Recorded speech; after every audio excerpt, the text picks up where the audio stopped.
berbagai macam sumber energi tadi dapat kita kelompokkan menjadi dua, yaitu sumber energi yang dapat diperbarui dan yang tidak dapat diperbarui. Untuk matahari, air, makanan, dan udara itu termasuk ke dalam sumber energi yang dapat diperbarui. Kenapa? Karena jumlahnya itu banyak dan terbatas di bumi dan tidak akan habis. Kemudian, minyak bumi dan gas bumi atau barang tambang lainnya seperti batu bara itu termasuk ke dalam sumber energi yang tidak dapat diperbarui. Kenapa?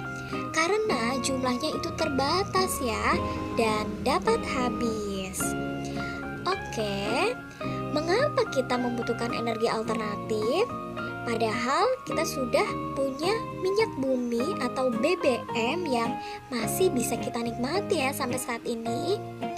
Karena yang pertama, kebutuhan akan energi itu semakin tinggi karena jumlah penduduk di bumi itu semakin tahun bertambahnya akan semakin banyak sehingga membutuhkan banyak energi.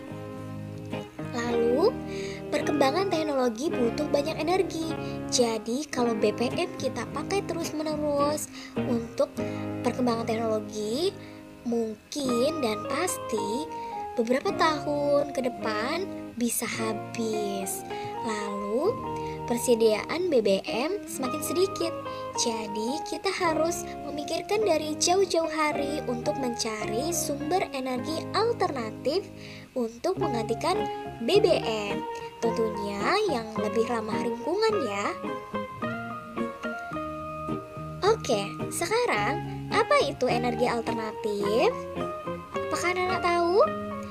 Ya, energi alternatif adalah sumber energi yang dapat menggantikan bahan bakar minyak atau BBM. Nah, apa saja energi alternatif itu? Yang pertama adalah pemanfaatan energi surya atau energi matahari, lalu pemanfaatan energi air, kemudian pemanfaatan energi angin, ada biogas, lalu ada briket. Nah, ini semua akan kita bahas. Yuk kita bahas ya. Pertama adalah pemanfaatan energi surya atau energi matahari.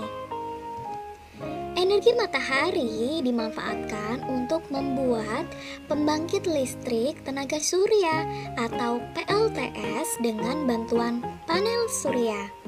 Panel surya itu adalah alat yang berbentuk kotak-kotak ini ya. Dan ini dapat mengubah sinar matahari menjadi listrik. Lalu yang kedua adalah pemanfaatan energi air.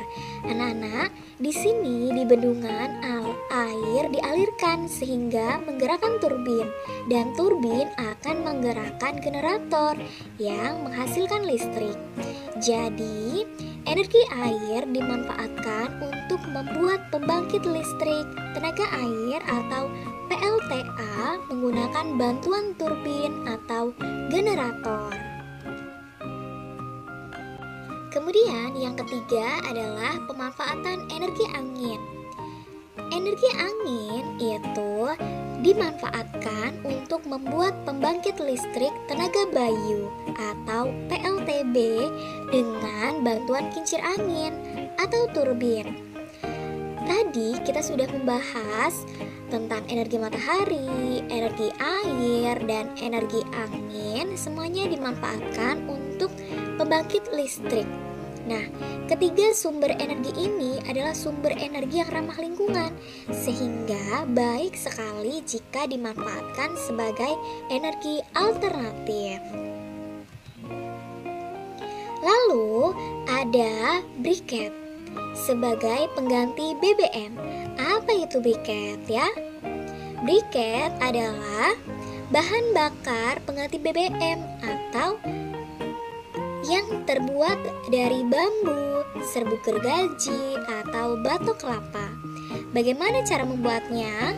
Alat Alat dan bahannya itu adalah batu kelapa, bambu, serbuk gergaji, kemudian ada kanji. Kanji itu sejenis tepung, lalu ada potongan bambu atau pipa untuk cetakan, dan ada korek api. Cara kerjanya adalah yang pertama, keringkan bahan kemudian bakar sampai menjadi arang. Lalu arang ditumbuk halus dan disaring atau diayak. Campur dengan adonan kanji sebagai perekat, lalu cetak adonan dengan potongan bambu atau pipa paralon dan keringkan untuk mengurangi kadar air. Dan briket ini mempunyai kelebihan dibandingkan dengan BBM. Yang pertama, briket dapat mengurangi pencemaran akibat bahan bakar fosil. Bahan bakar fosil itu tadi ya nak, yaitu BBM. Kemudian, briket itu mudah terbakar dan briket tidak cepat habis.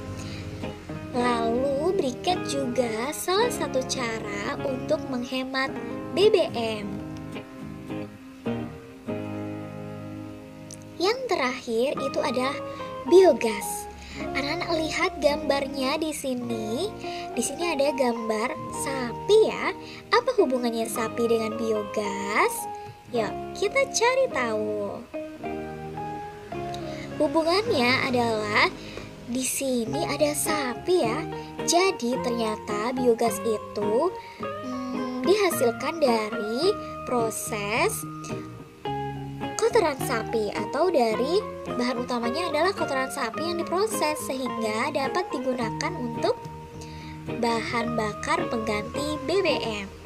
Kalau kita ulang, biogas adalah energi alternatif yang memanfaatkan gas dari limbah kotoran hewan.